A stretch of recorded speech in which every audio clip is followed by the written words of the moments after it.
Ruthless hunters, natural-born killers, constantly on the prowl for new prey. These are the predators. These killing machines are the rulers of the savannah, and yet, although they perform their violent acts every day, they take no pleasure in killing. Rather, it's to survive. For them, as for their prey, life is a daily challenge. In the African savanna, right at the top of the food chain, are many species of big predators. Among them, the crocodile. The only survivor of the dinosaur era, a crocodile can be virtually invisible to its prey. He will lie in wait, submerged, motionless, even for hours.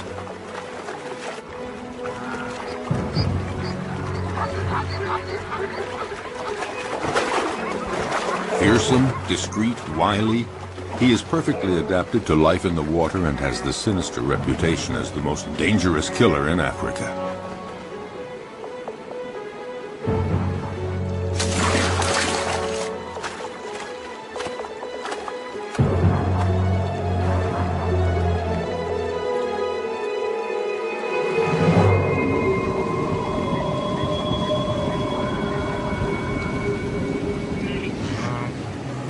Predators have an essential part to play in the functioning of their ecosystems.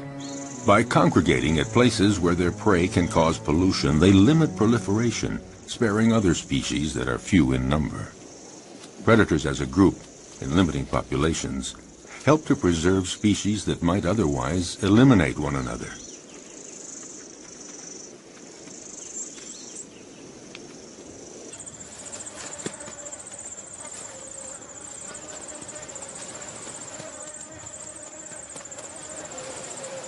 In the end, nature is well managed, because any given area always has just the number of predators it can handle, and no more.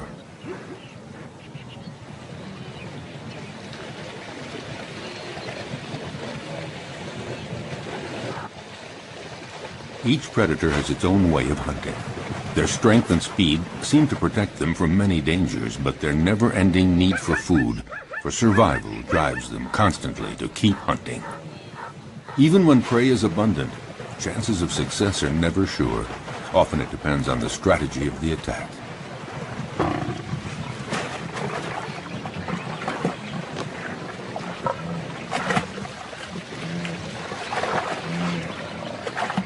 Seized at the throat, this gnu has no chance. The lioness's jaws have broken its spine.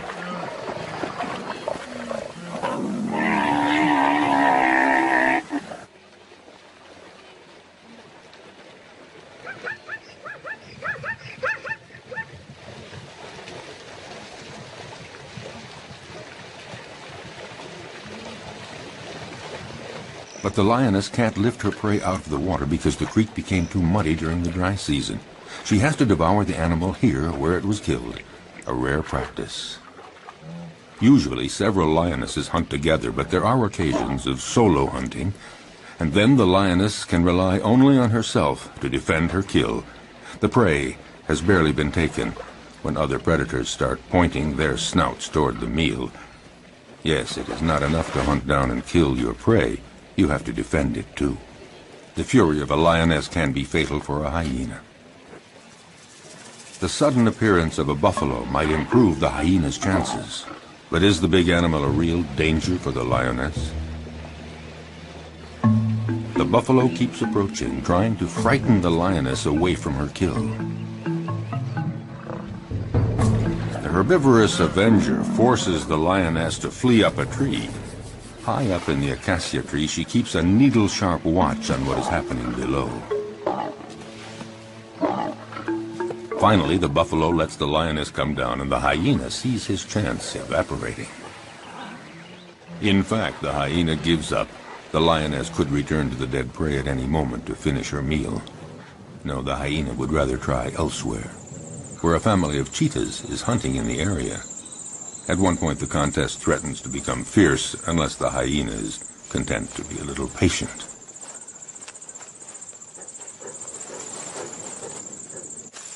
Why not let the fastest predator of the savannah do all the hard work?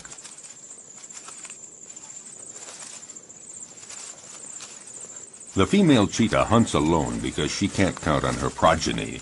In this case, 3 teenagers. They're too young and too clumsy. Her hunting technique is simple. Just race to the prey as fast as possible and deliver a powerful swipe of the paw to throw the animal off balance. Once it's on the ground, the cheetah's powerful jaws sink teeth into the throat, and that's that. Once she sets off, there's no turning back. There is no room for error. Yes, this may be the fastest animal on Earth, reaching speeds of 100 kilometers per hour. That's 60 miles per hour. A gifted sprinter. But she soon runs out of breath and finds it hard to take the turns at high speed.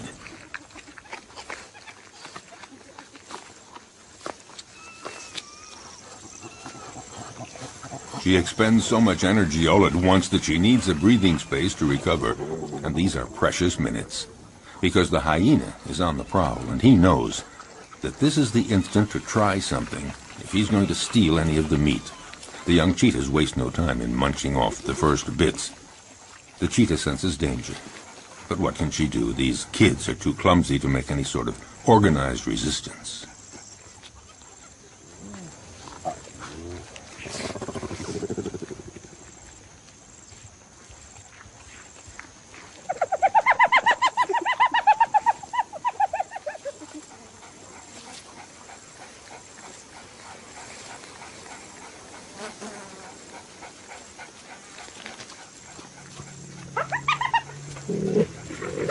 Their mother tries to put up a half-hearted bluff, but she knows that she and her offspring can't do anything against the hyena's terrible jaws and teeth, especially now with the smell of blood in the air.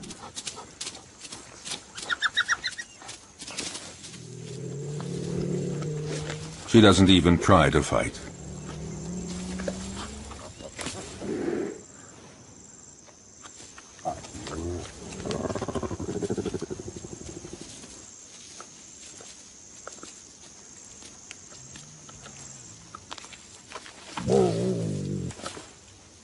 Her big meal is not for today. She's a spent force, and she knows it.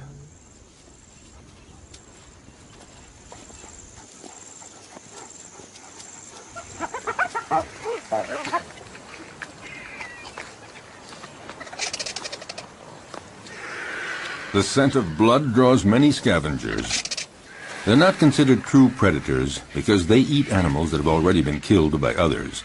A real predator hunts down and kills live, fleeing animals.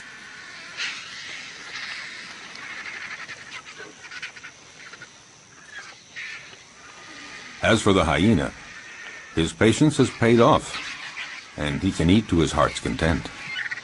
And that is apt to be a quarter of his weight, nearly 20 kilograms, 40 pounds of fresh meat. Of course, the vultures might invite themselves to take some of it.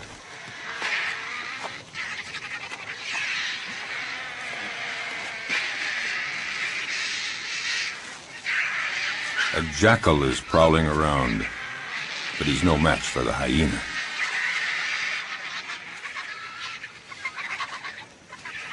He, in turn, will find his meal someplace else, since the vultures don't seem to be in a sharing mood, not even to give a morsel. So he has to fall back on more modest prey.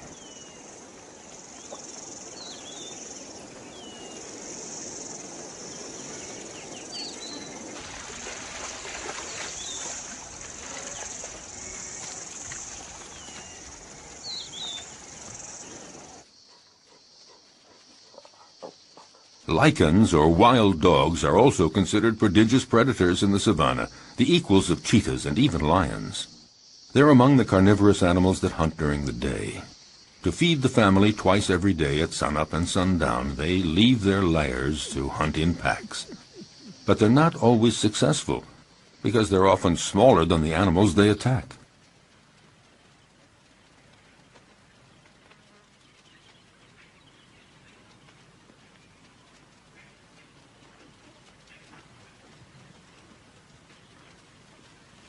These creatures are classified between the dog and the hyena, and they're sometimes called hyena dogs. They drink very little, and their prey can be antelope, zebras, gazelles, and gnus. They're about the size of a big dog, but they're considered, perhaps, the most effective killing machine in the animal kingdom. They hunt in packs, like wolves. Alone, one could never take down a Thompson gazelle or a young gnu. So it's vital that they hunt in packs, and this requires a well-planned division of labor. First stage, sneak up on a herd to spot one that is young or weak.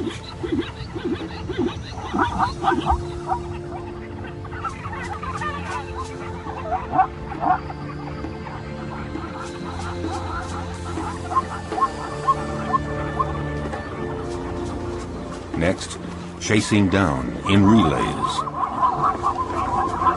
They charge the herd to scatter it and isolate the victim. And when that one starts to flee, the wild dog at the head of the pack takes after it at speeds of 50 kilometers an hour, 30 miles per hour. Their strength is in their numbers. The chief directs the whole procedure, but actually getting the prey is seldom as easy as it first appears. They succeed in 2 out of 3 hunts. Zebras know how to defend themselves. Their hooves are hard horn, and they can use them effectively as powerful weapons against attacking predators.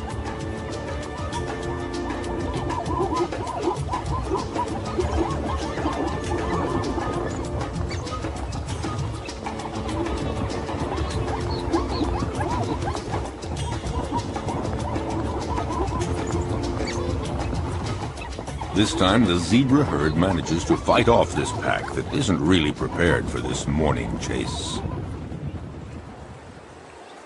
Herbivorous animals know how to put up a good defense. Elephants stand very tall, and they fear none. But the others have to learn the behavior patterns of their potential predators. They know when they're hunting and when they're not. So it's common to see a herd of zebras calmly munching plants just a few feet from a relaxing lioness. But the zebras are watchful all the same. The stallion stands slightly apart like a sentinel.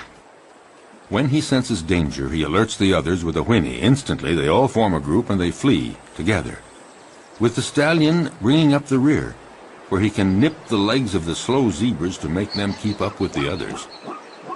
But the greatest danger for all of them is crossing a river, because it's there that crocodiles lie in wait. If crocodiles are seen as the most frightening predators on the planet, it's because they're not only clever and strong, they have another weapon: their patience. They can go for months without eating, but after a fast like that, any prey passing within range of their massive jaws would have to be very lucky to escape.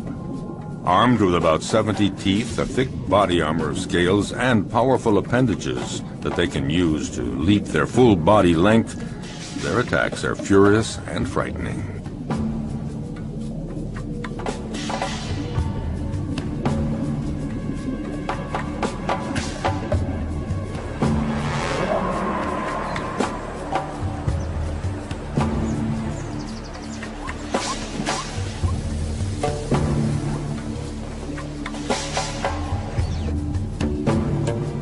Their body submerged to surface level in a river or a pond makes them almost undetectable, just a part of the environment, until they surprise their victim.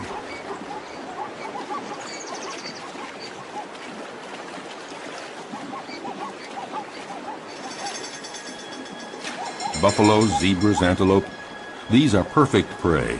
And slippery shoreline mud or steep riverbanks often make it hard for the prey to get away.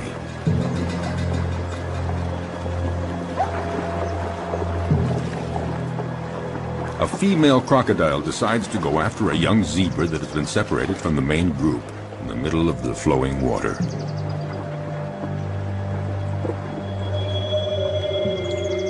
It's not a fair fight. Alone, terrified and wounded in the river, the animal doesn't know where to go or how to get away. The female crocodile tries to drag the wounded creature down into the water, but the youngster is resisting ferociously. It's hopeless. The crocodile has to have a better hold. The prey might get away. Whatever it takes, she has to get a firmer grip with her jaws, and in those few seconds, the zebra could get away.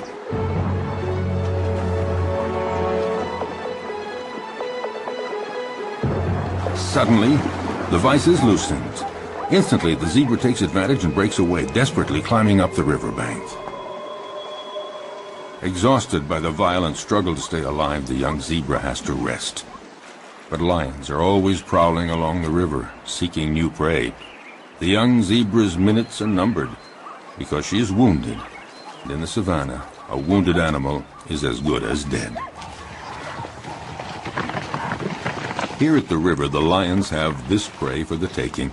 In fact, they have a wide choice of animals that are fatigued from crossing the river, or sick, or wounded, the ones that trail behind the herd.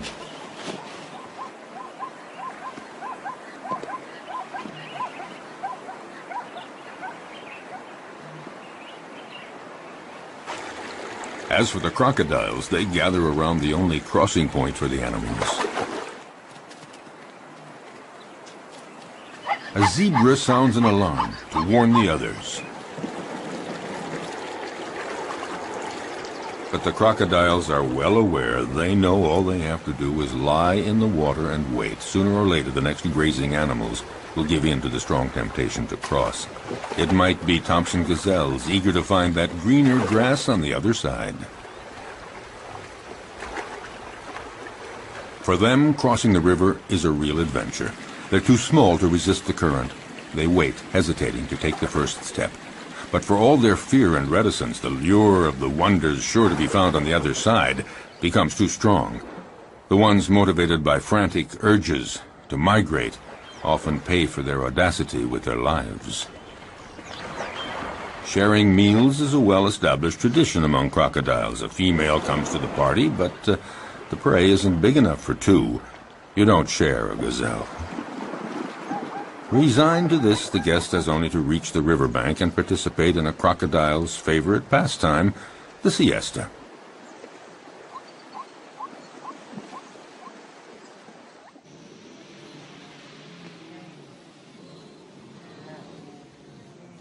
But during the mass migration across the Masimara Plains, danger comes not only from crossing the river, it lurks everywhere.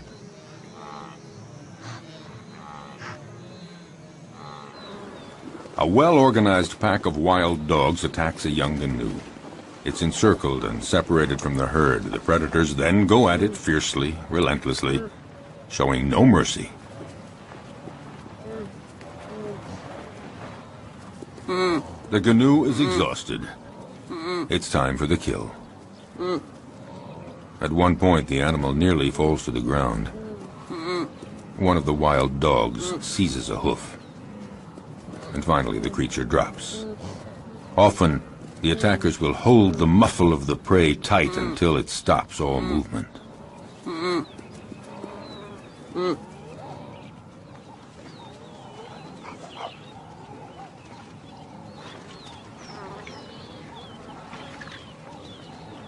Now it just remains for the predators to share the meal. Back at the lair, a part of the meal will be regurgitated by the mothers to feed their young.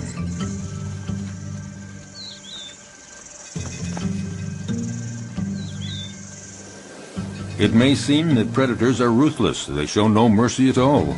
But they kill only when they're hungry. Their potential prey senses this. As we saw, herds are often oblivious to lions walking almost beside them. But if a herd senses that a lion is hungry, they are away and fast.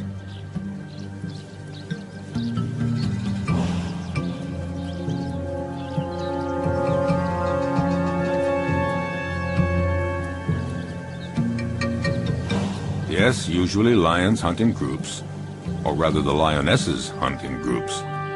Males take no part in the hunting. They are content to feast on what the females bring in. What lions like most are gnus and zebras, the slower animals that are easier to run down, not the gazelles and antelope. Actually, hunting any animal is always difficult.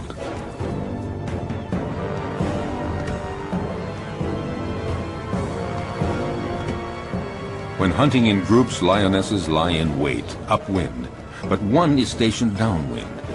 They wait for the right moment, and then come out all at once, heading straight for the herd. The targeted animal is of course terrified and runs in all directions. There's every chance that the ambush will be successful. It is said that the zebra has an anti-lion camouflage. When they're running fast and trying to get away from the lions, their stripes create an optical effect that makes it difficult for a lion to distinguish where one zebra starts and the other ends. Unfortunately for the zebras, the effect isn't very effective.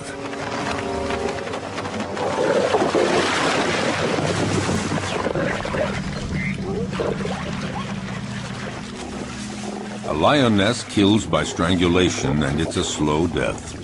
The victim tries to get breath. It might take 10 minutes before the animal dies.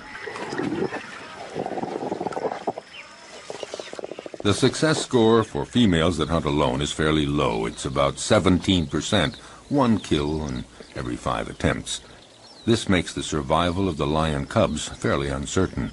It's not surprising that they prefer hunting in groups.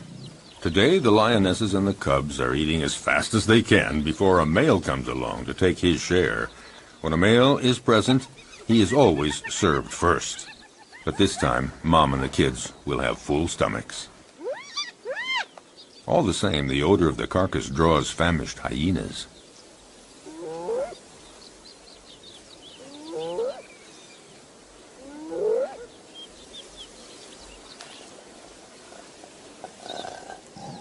The banquet attracts envious neighbors. The hyena moves in closer, no doubt convinced that the moment has come to make his move. But the lionesses have no intention of letting him get away with it.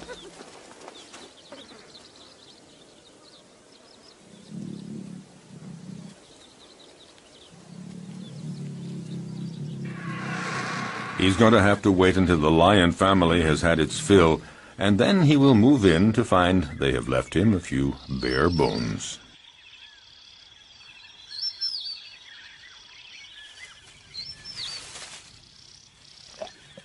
No, not much chance that the lions will leave much for the hyena. Well, if there's nothing here, the hyena has to resume a solitary quest. Why not seek out tender prey, fresh meat, for instance, an unsuspecting, defenseless baby cheetah?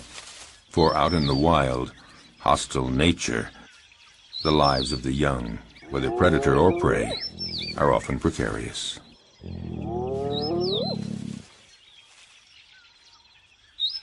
However, the hyena just might have a difficult and dangerous fight with the mother. Intimidation, dissuasion, will he dare?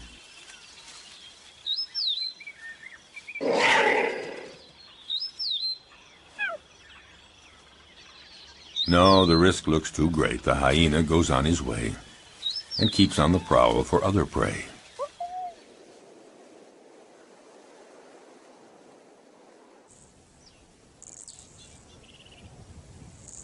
His courage seems to have deserted him for trying another attack. Off the hyena goes looking for any food to quell the pangs of hunger. Once the danger is over, the mother cheetah is required to leave her little ones and go off to hunt. But will they be there when she returns? In the savannah, cruel choices have to be made.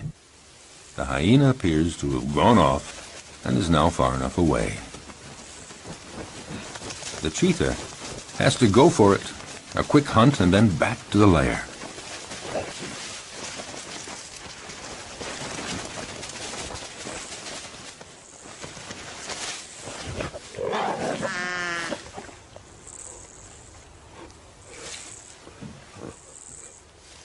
The hyena is watching all this.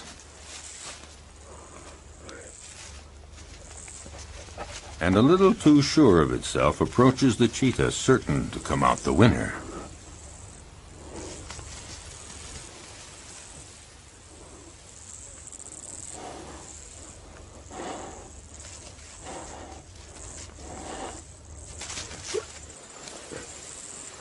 But just then, a new character walks on stage, one that was not expected, a lioness. This one is really sure of herself and determined to turn the situation to her advantage. Nobody dares attack her. The hyena and the cheetah are left on their own.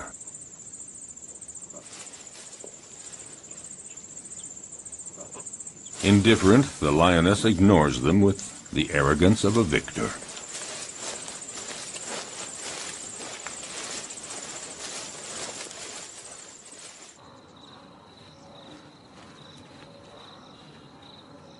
Vexed, the hyena, again, goes off to a safe distance. Out of breath, the cheetah isn't too sure that she'll have a meal today. She'd better just go back to her little ones, or maybe make one last attempt under the watchful gaze of the hyena, who more than ever is looking for his slightest chance. By now, other hyenas are present, curious to see how well the cheetah will do. With energy born of hopelessness, the cheetah begins a frantic chase in pursuit of a canoe, but she lacks conviction and is too soon out of breath.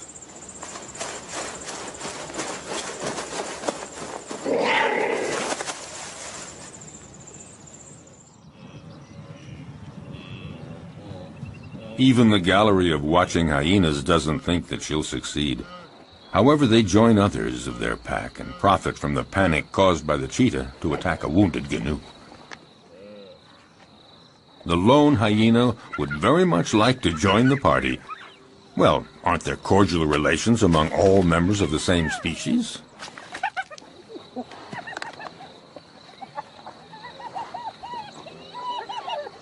No cordial relations at all. A very strict social order determines relationships among individuals in groups of hyenas. The loner is not part of this group, so the dominant female directing the group chases him away in no uncertain terms.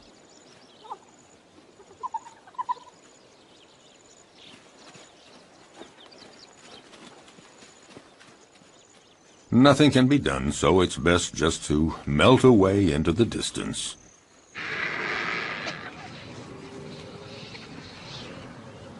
The dry season is drawing to a close, and carnivorous animals are finding less and less game, and they're growing weaker.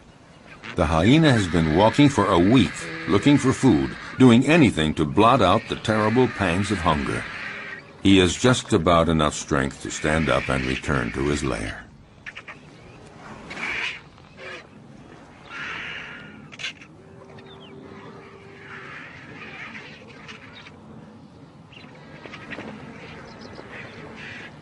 Oh, he knows the vultures are waiting for just one thing, for him to lie down and not get up. But hyenas belong to a species with incredible resistance. Gathering up all his strength, he sets off on his quest.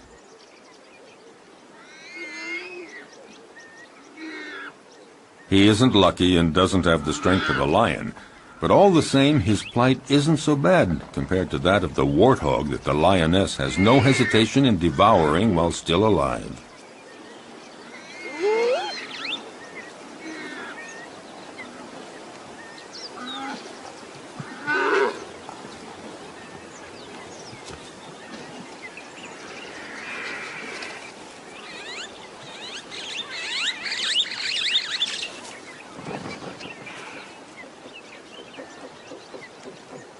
The hyena was right to wait around for a while. At last, there is a reward because the lioness leaves the warthog carcass after eating only the entrails. Finally, something to eat.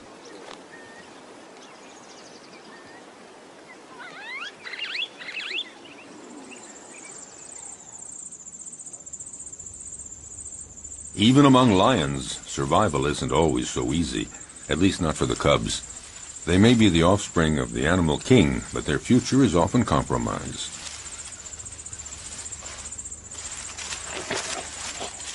Power and strength characterize the lion, but the cubs are vulnerable, and danger lurks everywhere, even within their own group. Actually, among the lions, everybody seems to be getting along with a certain intelligence. The females within a family are taking good care of the little ones. A female will submit to any sort of nuisance from the cubs, and will even take care of the ones that are not her own. So the females remain calm, but it's quite different with the males. They guarantee reproduction, and they protect the females and the cubs, but they can turn dangerous for the cubs. Unmindful of his tremendous strength, a male who is annoyed by a cub teasing him just might kill the youngster with a swipe of his paw. Lions like to live in a stable family group, and yet the young ones, especially the newborn, are always vulnerable. Prudently, a female about to give birth distances herself from the group and finds a lair where she can have her cubs.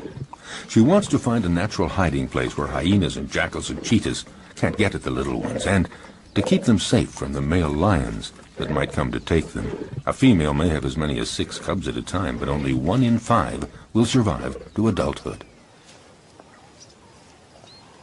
Cubs are most fragile during the first 20 months. Then they are young adults. The mother lioness has to leave her cubs in the hiding place and go out to forage for food, but she never knows whether when she returns she's going to find them dead or alive. Will they escape the prowling predators? The lioness is now isolated from her group, and she has to hunt alone. Her predatory hunting instincts have to overcome her maternal feelings.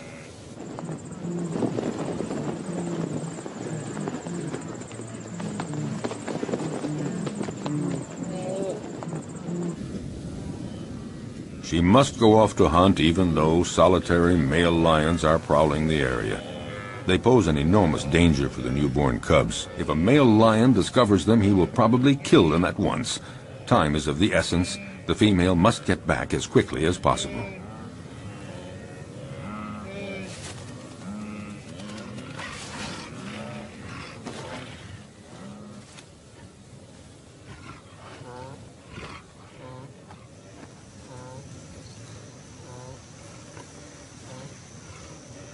A lion, alerted by the noises, emerges from a thicket. A male lion does very little in life. He sleeps and takes care of reproduction, protects the group, and eats to his fill whatever the lionesses bring in from the hunt. And usually he's first in line. The lioness is well advised to catch her breath quickly and start eating as much as she can to regain her strength before the male shows up.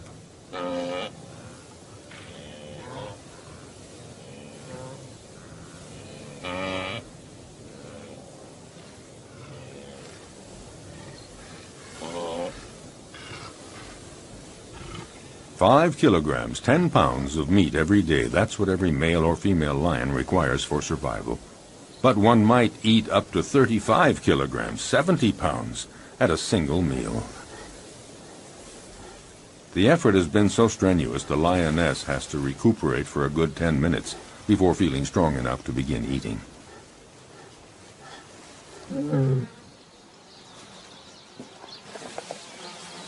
Drawn to the food, the male approaches the female. She submits because she knows the social order within lion groups. Males take first. Hence the lion's share, and here it literally means that he takes all the best pieces for himself, and he takes them before anyone else in the group. A male lion can be the most powerful predator of the savannah if he chooses. He's fearless. No animal would ever approach his killed prey.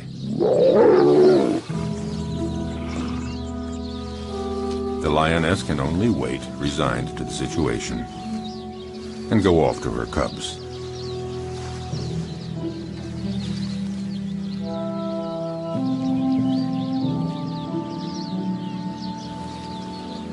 Returning from the hunt, the young mother lioness has to make her presence known.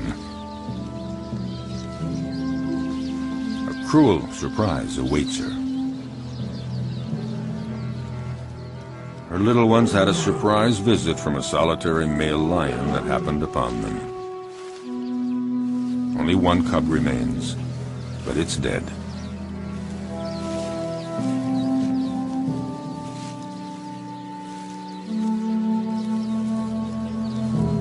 She takes it and wanders through the savannah for a long time.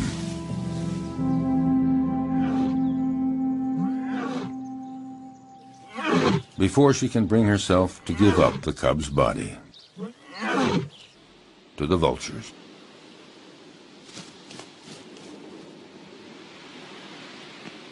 Accused of killing for pleasure, predators have incurred a bad reputation, and yet, for over half a century, many scientific studies have proven their usefulness.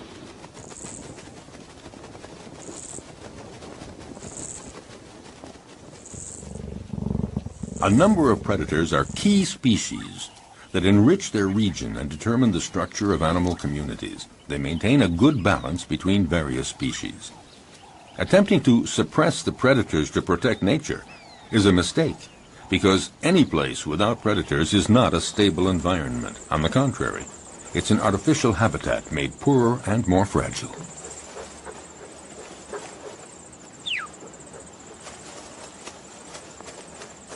Following an implacable and ferocious law, by attacking the most vulnerable individuals, predators remove weak and sick animals from nature to the benefit of the stronger animals.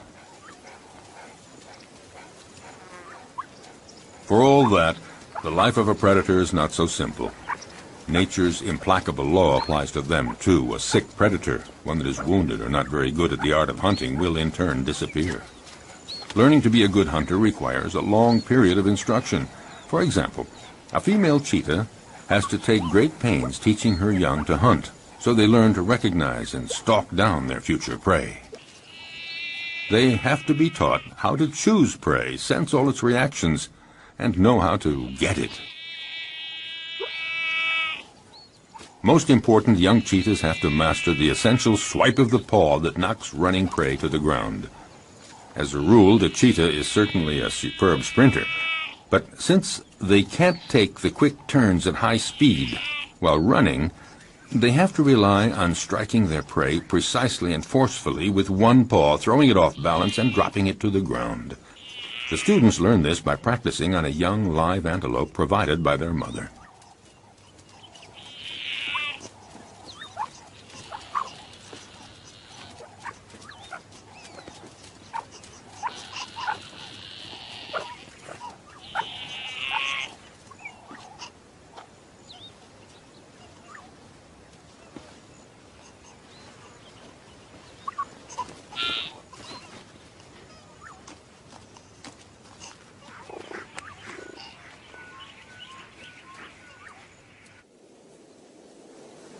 In the broadest sense, being a predator is feeding on other living creatures. Under that definition, practically all animals are predators. It's just a matter of scale.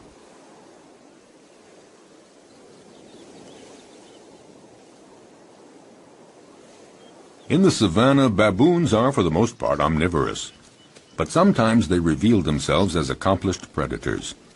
The males have no hesitation in attacking other mammals that they may encounter on their way.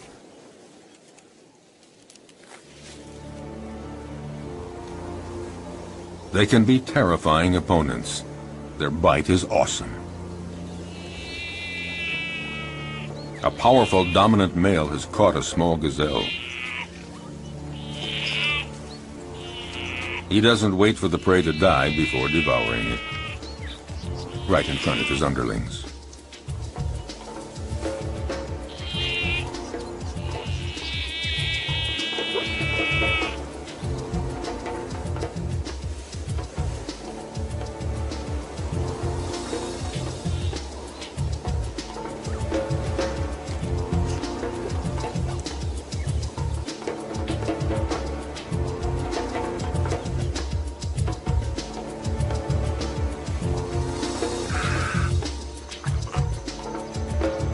This male may leave a few scraps for others, but only after he's had his fill.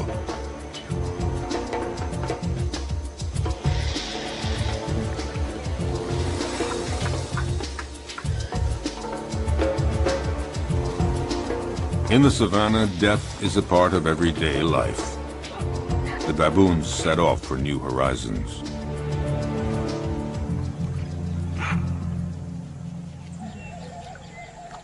But predators are not limited to attacking weak herbivores. They devour other predators, and at every opportunity. Some animals are completely oblivious to the danger present along the riverbanks. Like young baboons, apparently, the smaller the predator, the more invulnerable they feel. Foolhardy or oblivious, the baboons have apparently decided to tempt the devil, and this particular devil is a crocodile. For the young ones, the game is approaching the riverbank as close as possible, but for the older ones, the most exciting provocation is in actually drinking from the river very close to a crocodile who's pretending to be asleep. It would seem that the one taking the greatest risk is matching himself against the most dangerous predator of the river. A youngster takes one chance too many, and things get dramatic.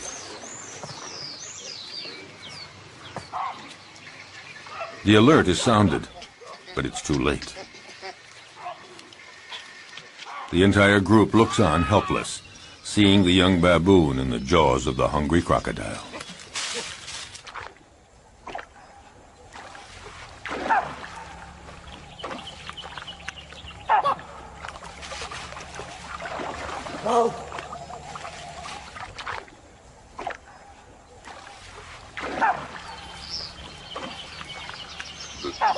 In the world of the predator, you pay for the slightest mistake.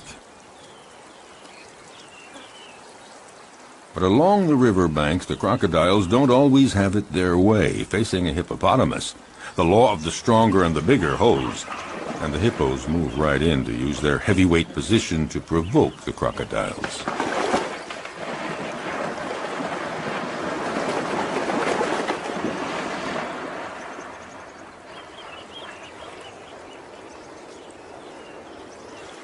The hippos and the crocs live together in the river. The crocodiles may present no direct threat to the hippos, but all the same, they might go for a young, defenseless crocodile. Defending territory, provoking, hippos are quick to show disdain for the crocodiles as soon as they're big enough to intimidate them, and in response, the crocodiles feign indifference. Even the youngest get in the game. On dry land, the adult crocodiles do their best to frighten the hippos.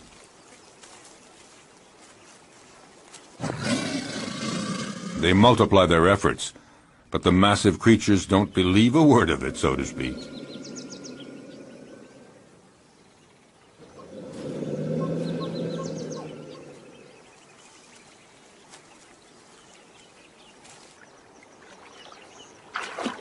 If duels between adults held on land seem not really dangerous for the combatants, it's not the same in the river, when the crocodiles are again in their preferred hunting ground.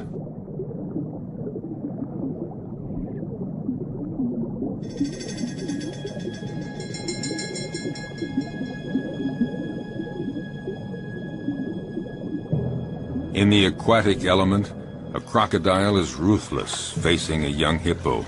Didn't realize how dangerous it is to get separated from the group.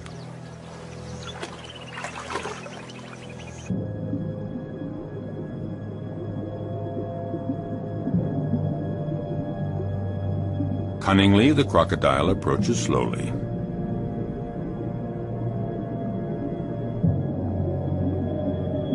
Very calmly, it pursues the prey, waiting for the right moment to strike. Feeling safe, not sensing exposure to any danger, the hippo swims down in the water. And the crocodile glides effortlessly. He's in no hurry.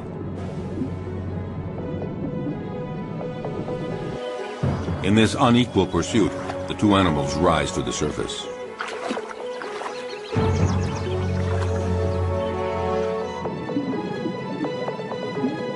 It only remains for the crocodile to pounce and pay no penalty.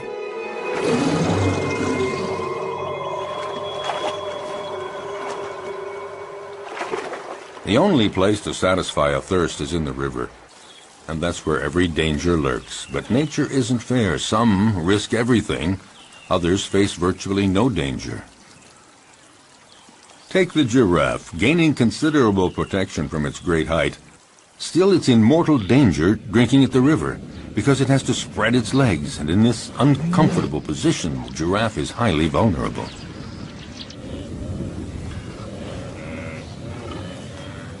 If there's no shortage of game here, it's because every year the migration cycle of the herbivores of Serengeti conducts 1.5 million gnus and countless other animals across the Masai Mara Plateau to Kenya to spend the summer. Waterholes and the whole environment provide predators with a happy hunting ground, and these meat-eaters take full advantage. Nevertheless, the actual hunting is far from assured.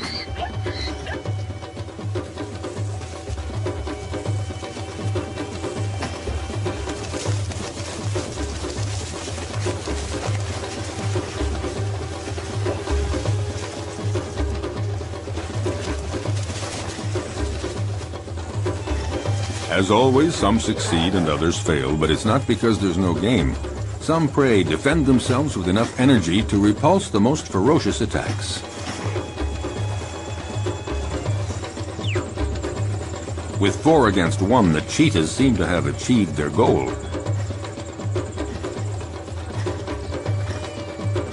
But such combats don't always end as predicted.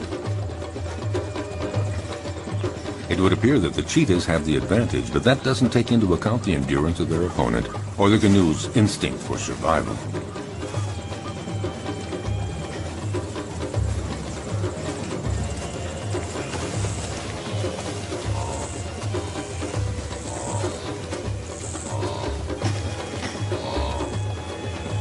Despite the ferocious attack he has endured, will the canoe's stubborn refusal to give in result in his eluding his attackers?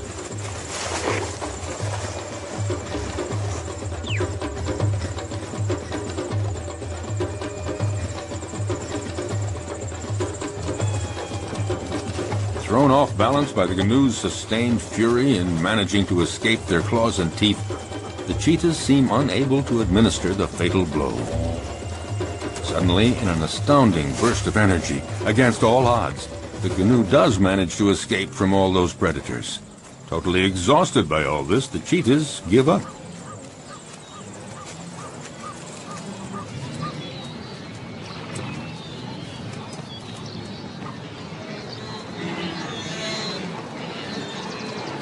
In this immense jumble of thousands of canoes and zebras and gazelles, as we have seen, the most fearful moments of their long migration trek come when they have to cross the river.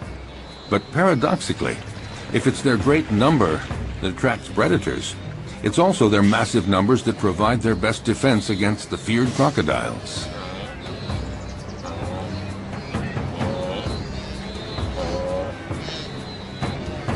The canoes throw themselves into the river, where the crocodiles await them to conduct them to their doom. But there is such a density, so many animals churning in all directions. In this confusion of horns and hooves, the crocodiles are confused, unable to find a precise target. Some of them even stomp on crocodile heads in their frantic, panicky movements.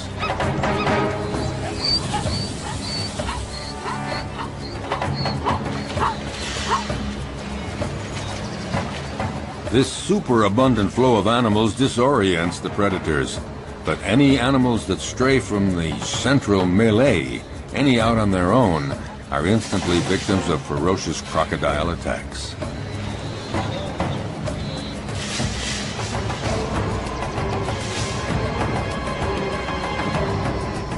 The prey is seized in a single leap, the victim rendered rigid by the pain of the bite, held firmly in those massive jaws, and the crocodile begins to devour the animal. Often several others quickly come to share the feast, unless the first crocodile can manage to plunge the prize to the bottom of the river. If there were not predators on the Great Plains of the African savanna, it would create a major imbalance in the proper development of the ecosystem. Nature creates a balance where each animal has its place in the food chain. All species reproduce and evolve according to a cycle that allows them to live together in the same territory. Without predators, some species would overdevelop to the detriment of others, possibly resulting in the extinction of species.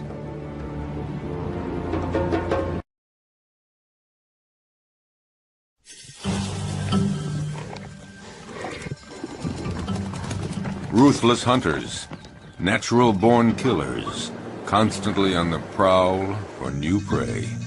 These are the predators. These killing machines are the rulers of the savanna, and yet, although they perform their violent acts every day, they take no pleasure in killing. Rather, it's to survive. For them, as for their prey, life is a daily challenge. In the African savanna, right at the top of the food chain, are many species of big predators, among them the crocodile.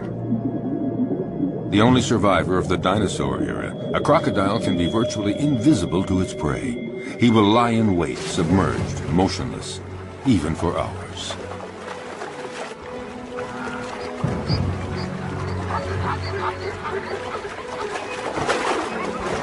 Fearsome, discreet, wily, he is perfectly adapted to life in the water and has the sinister reputation as the most dangerous killer in Africa.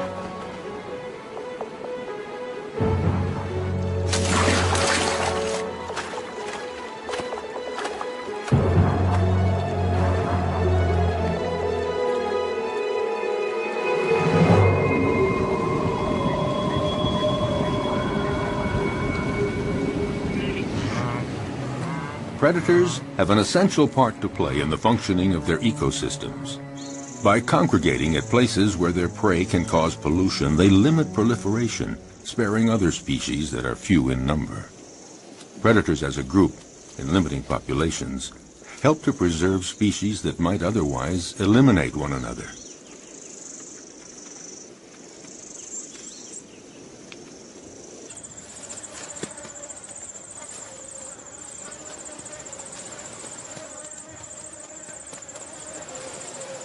In the end, nature is well managed, because any given area always has just the number of predators it can handle, and no more.